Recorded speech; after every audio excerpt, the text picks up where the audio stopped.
Hey gang, we're here to practice a progression for hip extension. Remember, hip extension is moving the thigh backward with respect to the plane of the body. And it often gets lumped in with back extension in some of our training and in a lot of functional movement in general. We do the two at the same time, moving everything backwards. But we like to be able to control one independent of the other so that we can avoid compensation. So we're going to practice controlling movement of the lower back or avoiding movement of the lower back with stabilization while we're moving the leg in hip extension.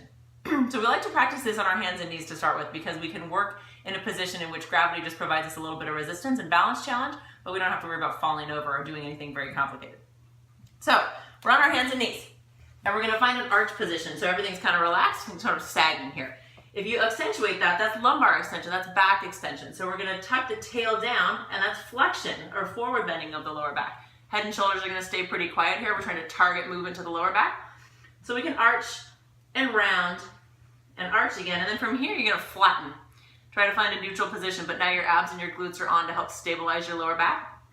And then from here all you're going to do is drag a set of toes straight back. Call that a leg slide. Just sliding the toes back, still the lower back hasn't moved. Less of you is supporting you, so the balance gets a little progressively harder as we go here. From here you can add an opposite arm reach.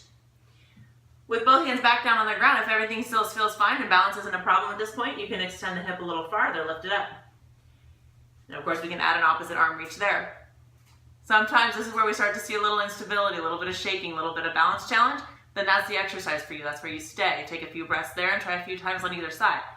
If this balance feels fine, then we're going to go ahead and add knee to elbow. Another reaching movement. And so now we're adding more movement, so things get a little bit more complicated. Still, we want the lower back to stay relatively still throughout this whole thing.